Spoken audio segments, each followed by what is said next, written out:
Shalom, Yasharala Shalom, giving all praises, honor, and glory to our power, Yahweh, Bahashem, Yahweh Shah, Bahashem, Racha Kwadash, double honors to the apostles who are the elders of Great Millstone.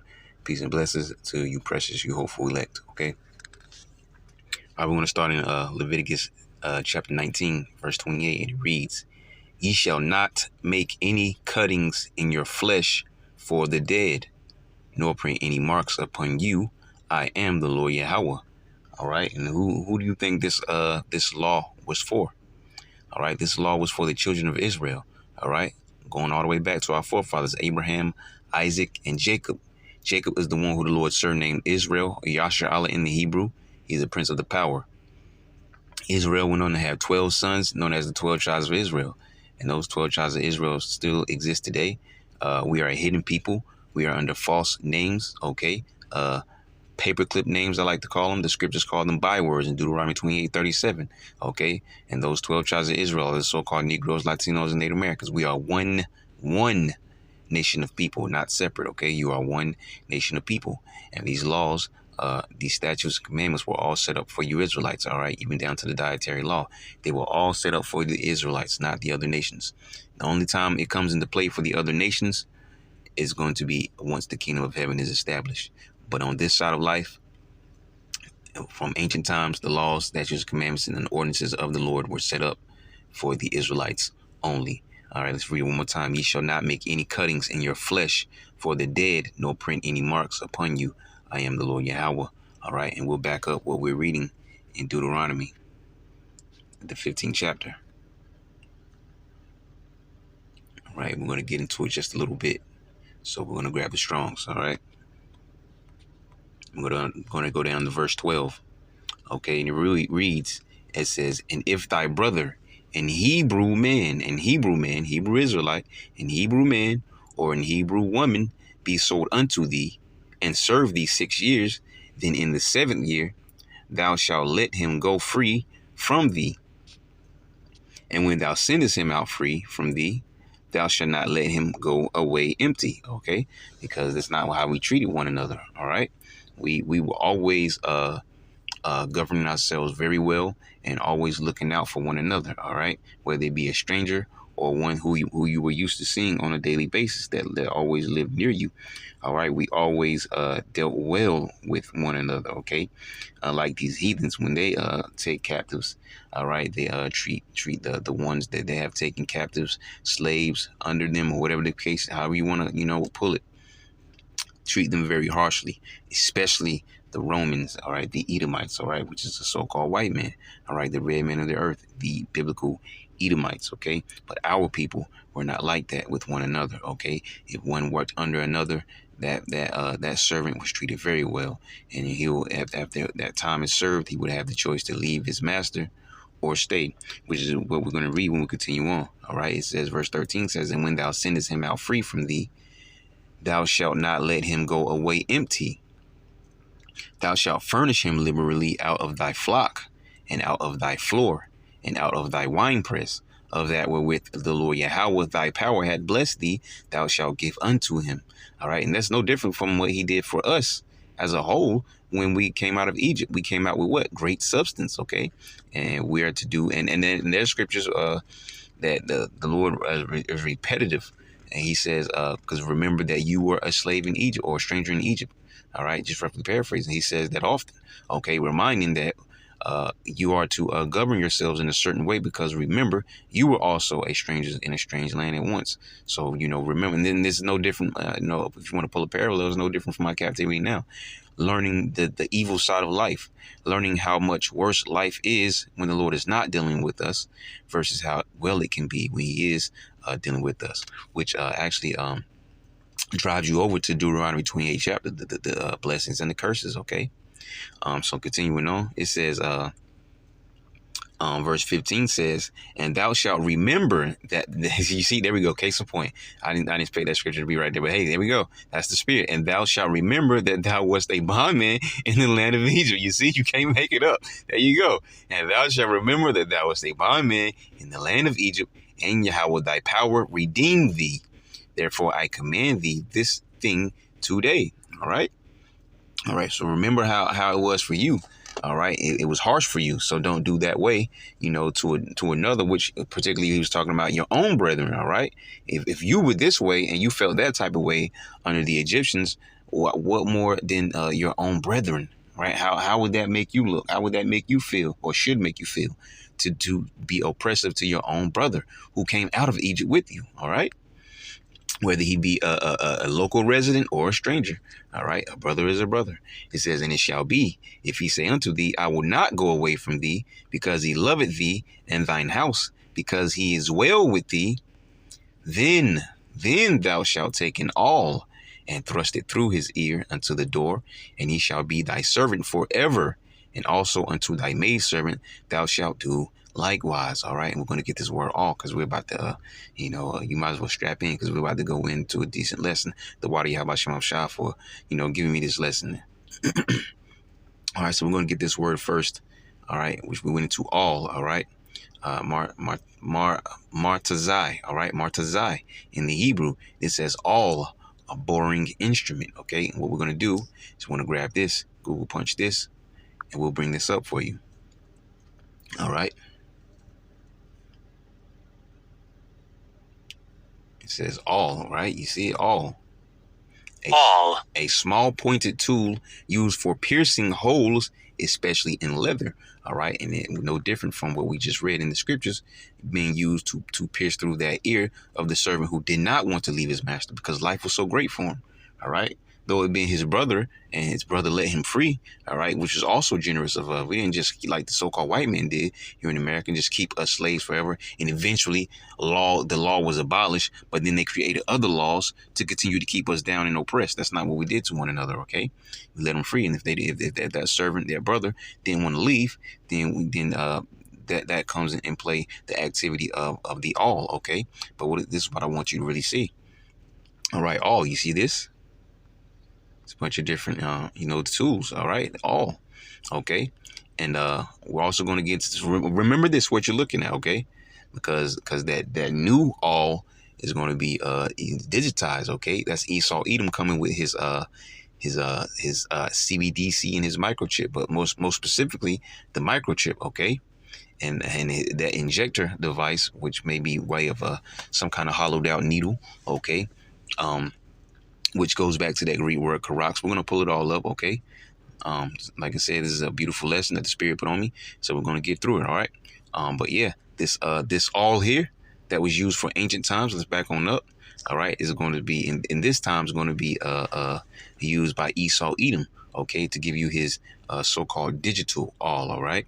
So now you have the understanding of all and what the purpose was for, okay? So if a man didn't want to leave in ancient times, if he didn't want to leave his master, all right, you would use the all and bore him through his ear, all right, unto the door, and there you go, and you would be permanently under that household. All right, so we'll read this one more time. Verse 16 and 17 says, and it shall be, if he say unto thee, I will not go away from thee, because he loveth thee. Let's back up to so we can we're gonna grab all right, here we go. I'm going to grab verse 12 again. It says, and if thy brother, an Hebrew man or an Hebrew woman, be sold unto thee and serve thee 6 years, then in the 7th year thou shalt let him go free from thee. And when thou sendest him out free from thee, thou shalt not let him go away empty. All right. And we jump down to 16. It says, and it shall be, if he say unto thee, I will not go away from thee, because he loveth thee and thine house, because he is well with thee. All right. Because he's flourishing. All right. He's being nourished properly. All right. And he's enjoying life. All right. Even though he's your servant, he's enjoying his life, and he's appreciative of how he's come up in life because of his brother doing well with him. With even though he was a servant under him, he still dealt graciously with him. Verse 17 says, then thou shalt take an awl and thrust it through his ear unto the door, and he shall be thy servant forever, and also unto thy maidservant thou shalt do likewise. Give me a second here, because let me see here. Yeah, I want to make sure I put it in do not disturb. All right, because I really want to get into this lesson. All right. And so, if you're new or if you're just coming across this video, this is very good edification. Buckle down. take some notes, follow along, whatever the case may be, because as to the to the faithful brothers and few sisters, this is pretty much speaking, just preaching to the choir, as they say. But those of you who are new, I'm gearing this towards you, or who may not understand, all right, gearing this towards you, okay? It says, then shalt thou take an awl, all right, and we just went through that, and thrust it through his ear unto the door, and he shall be thy servant forever, and also unto thy maidservant thou shalt do likewise, all right? And this was that marking, okay? Excuse me. And so we're going to jump over to Exodus chapter 21, okay? This is verse 1 through 6, and it says, now these are the judgments which thou shalt set before them. If thou buy an Hebrew servant, 6 years he shall serve, and in the 7th he shall go out free for nothing. If he came in by himself, he shall go out by himself. If he were married, then his wife shall go out with him. If his master have given him a wife, and she have borne him sons or daughters, the wife and her children shall be her master's, and he shall go out by himself. And if the servant shall plainly say, I love my master, my wife, and my children, I will not go out free. Then, all right, reiterating what we just read, right? Then his master shall bring him unto the judges. He shall also bring him to the door, or unto the door post. And his master shall bore his ear through with an awl, and he shall serve him forever. And if you get this word all right, you go right back into it. You see what it says? The same thing. Awl, a boring instrument, okay? There's a root word here. I guess we can check it out just to cover all bases. All right, you see, it says to bore, pierce, of what? Of the ear, okay? And that was ancient time customs, okay? And Esau is trying to switch it up, all right, in modern days, but we're going to get there, all right? Just be patient, okay? Now, we want to get this word bore as well, all right? Bore, it says ratazai in the Hebrew, and it says to bore, pierce, also of the ear, you see? All right, so there we go. We'll read it one more time. It says, then his master shall bring him unto the judges. He shall also bring him to the door, or unto the doorpost, and his master shall bore his ear through with an awl, and he shall serve him forever. And we just saw what that awl looked like, okay? Now, the American people are living in a matrix. They don't understand the truth of how things are working in this country, And let me give you an example of what I'm talking about. The very fact is that if you ask 100 people on the street, what kind of government is America supposed to be? 99% of them will tell you a democracy. America is supposed to be a democracy. But that's a lie. That's an illusion. The word democracy is not written into the Constitution at one time. It's not in the Bill of Rights. It's not in the Declaration of Independence. The Founding Fathers hated the idea of a democracy. They thought it was the worst form of government there is. And I agree with them. Because in a democracy, 51% of the people control 49% of the people. If you're part of the 49%, you're not free. America was founded as a constitutional republic. And in that constitutional republic that we have, 99% of the people can't take away the rights of 1%. You have your rights because you were born with them. You have God-given human rights that nobody can take away from you. The government, the majority, no matter who they are, I can't take away your rights. And that's what our founding fathers gave us. But the psychological operations that they do to us, they make us believe that we're a democracy and that majority rules, you see? And they want you to believe that. Because then they tell you this poll says this many want this and this many want that and this many want this, and it doesn't have anything to do with anything. And so what's happened is that because they've taught everybody that we're a democracy, which is not true, so then in 1913, they bring the Federal Reserve System into being, right? And now you have this Federal Reserve System, which then in 1913 got the right to create money for the government, when before that the government created its own money. Now the government, when it needed money, had to borrow it from this private bank called the Federal Reserve, which is a private bank owned by individuals, incorporated in Delaware.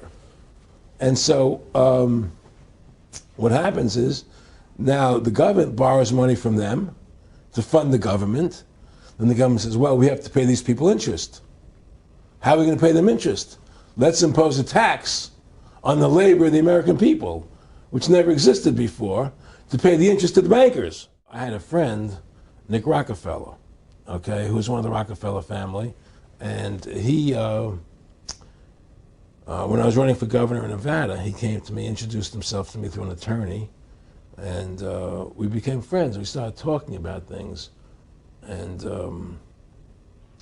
I learned an awful lot from Mr. Rockefeller. And one of the things that we used to talk about was the ultimate plan of the banking industry, what they wanted to accomplish. And the goals of the banking industry, not just the Federal Reserve System, but the private banks in Germany and England, all over Italy, all over the world, they all work together. They're all central banks, and they're all part of the Communist Manifesto.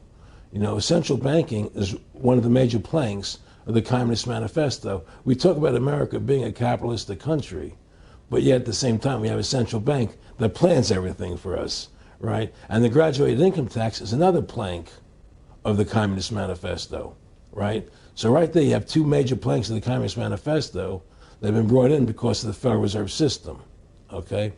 So the ultimate goal that these people have in mind is the goal to create a one world government run by the banking industry, run by the bankers, run by the banking industry, run by the bankers, and they're doing it in sections. The European currency, the euro, and the European Constitution is one part of it.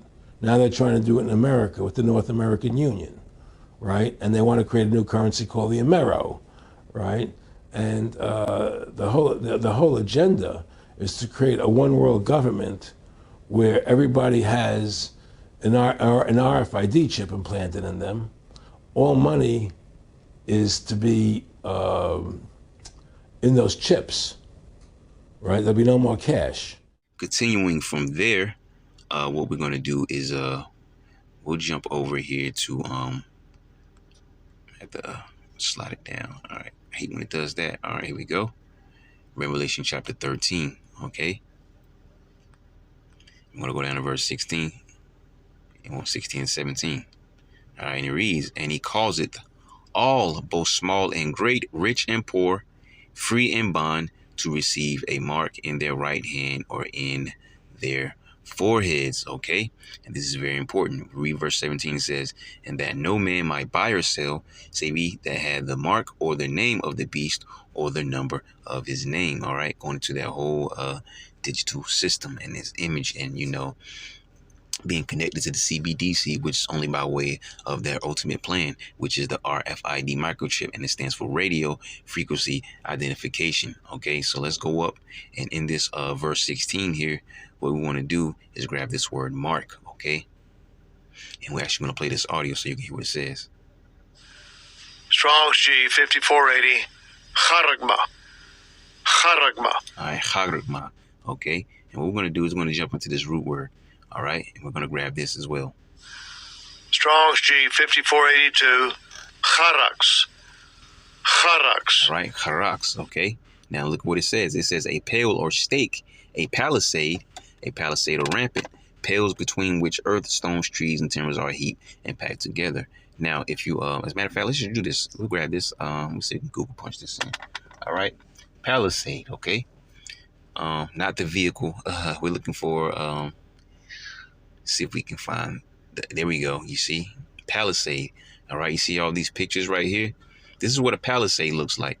Okay, and next to one another, it starts to look like a fence. Okay, and this is why I showed you that picture of the awl. Okay, what an awl looks like. And the palisade is no different because that modern day version of the awl or of the palisade is going to be the tool or device that's used to inject the RFID microchip underneath that individual's skin. Okay, basically, like I mentioned before, some kind of hollowed out needle, because it said that the microchip is the size of the grain of a grain of rice. Okay, and so you know that's very, very small. Okay, and so you won't need a very large needle to do so, but you will need some kind of injector device similar to a needle. All right, that Carax or that awl. All right, for example. Okay, and this is why, let me back up from the vehicle. That's why I pull this up. Now let's go back to this other word, charagma. Okay, now check this out. It says a stamp or imprinted mark. It also says the mark branded upon horses, which is off from what the topic is. It says stained, carved, sculpture, graven work, also off from what the topic is. All right, but of idolatrous images. Okay, and these devils, that's what these devils want. They want you to serve them as God. Okay, according to 2 Thessalonians 2 and verse 4. All right, and so here's the most important definition right here. All right, it says of the mark stamped on the forehead or the right hand as the badge of the followers of the anti-messiahs. And there are many what the scriptures say antichrist, but we don't, say Christ, all right? I'll just say Messiah, okay? But there are many anti-Hamashiachs or anti-Yahwehshais, anti-messiahs, whatever it is, because we know Serapis Christos, Jesus Christos, whatever you want to call him, all right? He's a false god and an idol, all right? But yeah, there are many anti-Hamashiachs or anti-messiahs, okay? Even now. And let's read this again. It says, of the mark stamped on the forehead or the right hand as the badge of the followers of the anti-messiahs, okay? Now, real quick, because what we're going to do is we're going to back up now, right?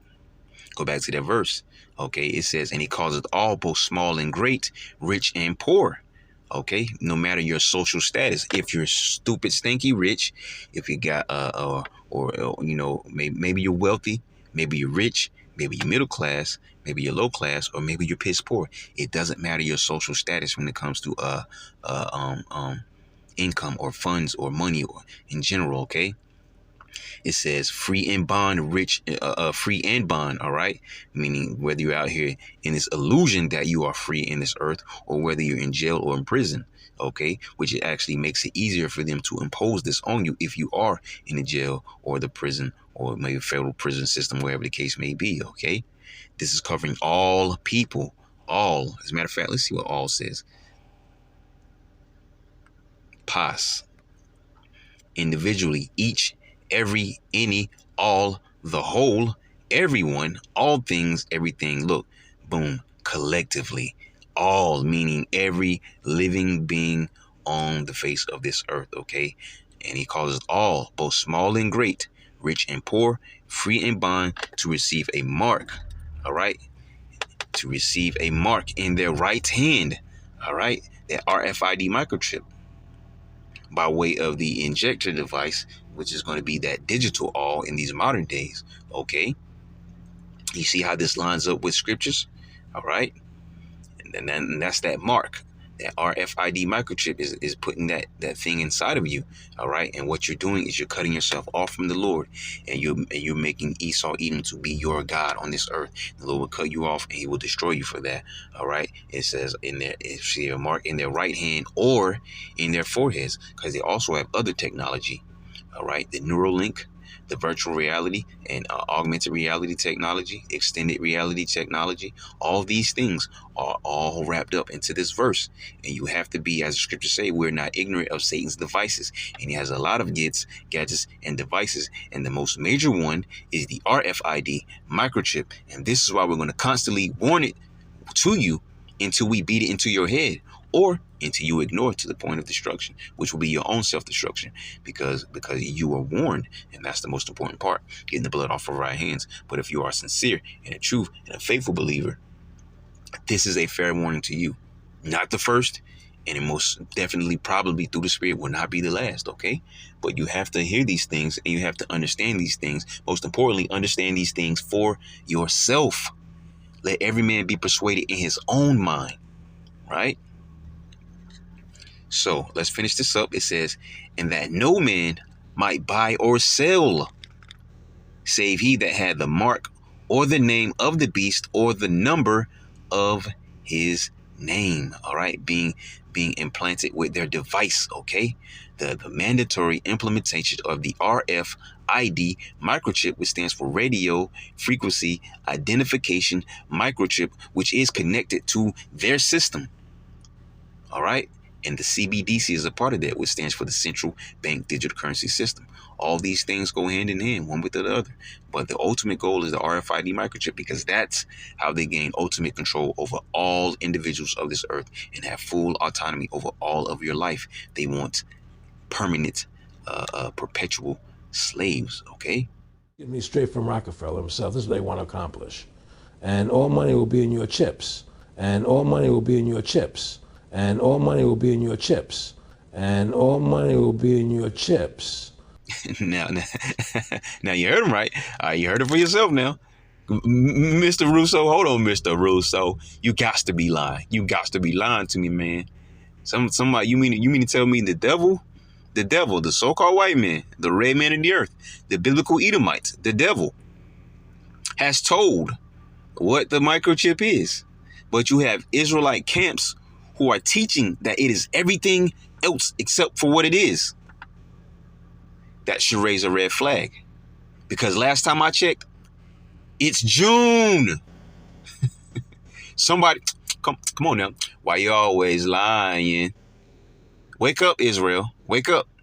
You got to think for yourself. Be taught correctly and go into the scriptures for yourself. Let every man or woman be persuaded in your own mind, because your very life depends on it. This is serious. This is a serious matter. It's not just men talking, just saying that we're warning you. This is not a game. And sooner or later, these devils are going to come down on you with great wrath, like it says in Revelation 12:12 and Isaiah 59:19, coming in like a flood with all of their gets, their gadgets, and their devices. And it's all to funnel you into taking their RFID microchip. Wake up, okay? All money will be in your chips. And so instead of having cash, anytime you have money in your chip, they can take out whatever they want to take out whenever they want to. If they say you owe us this much money in taxes, they just deduct it out of your chip digitally. Total control. Total control. And if you're like me or you, and you're protesting what they're doing, they can just turn off your chip. And you have nothing. You can't buy food. You can't do anything. It's total control of the people. And that chip's connected to a database that has your purchasing records, what you do, what you sell. Everything is in there, you know? And so they want a one world government controlled by them, everybody being chipped, all your money in those chips, and they control the chips, and they control people, and you become a slave. You become a serf. All right, so this is the definition of a serf. Pretty sure you've heard this in school, you know, if you paid attention. And I'm not being funny because I didn't pay much attention in school, but, you know, sometimes. But serf, all right? Serf. Okay, it says an agricultural laborer bound under the feudal system to work on their lord's estates. All right. Look, you see what it says right here? Similar words: bondsman, slave, servant. All right. And this is exactly what they want. It even says vassal right here. You see that? A holder of land by feudal tenure on conditions of homage and allegiance. Okay. But they ultimately want bondsmen. All right. Slaves, a person who stands surety for a bond. Slave, a person who is forced to work for and obey another and is considered to be their property. An enslaved person, okay? You ever wonder why you have what they call the Social Security card and, you know, so many other things, all right? This whole system has been built around you, okay? There is no escaping it. And I'm only talking about you Israelites, all right? Your only escape from this system, from this bondage, from this captivity, from under the hand of the devil, is through Yahweh Bahasham Yahweh Shai. Yahweh Shai is the only help, all right? He is the savior, the deliverer. And he's only the deliverer for the so-called Negroes, Latinos, Native Americans, who are the biblical Israelites, the 12 tribes of Israel, okay? It says they kidnap, and this is, I guess, an example. They kidnap entire towns and turn the inhabitants into slaves. What do you think they did to us? 70 AD. They did what? They sacked and kidnapped entire towns, as well as murdered, and they turned the inhabitants into what? Slaves, all right? Some of us went back to Rome to be gladiators, okay? And eventually, as time passed on, because we fled into Africa, we're not Africans, okay? We fled into Africa, and we were sold from a port there, all right? To be what? A person who is forced to work and obey another and is considered to be their property, an enslaved person. You see that? It's all just these definitions alone revert back to your history. Servant, a person who performs duties for others, especially a person employed in a house on domestic duties or as a personal attendant. All right, you had the big house, right? The slave plantation houses, which a lot of them still exist today. You just never know it used to be one of those masters slave plantation houses. Right? You'd be surprised. Okay. So what else we got here? I wanted to go down here. Let's see what we got down here. Latin origin, servus, slave. Old French, serf. All right, slave, same meaning. All right, late 15th century. And see, that's what it says. In a sense, slave, which is straightforward. Light it up for you. All right, slave. And this is what a serf is. And this is what they want you to be. Okay? These people, that's their goal. That's their intentions. To these people, that's their goal. That's their intentions. And all money will be in your chips. And all money will be in your chips. The whole agenda is to create a one world government where everybody has an RFID chip implanted in them. All money is to be in those chips, right? There'll be no more cash. And this is to these people. That's their goal. That's their intentions.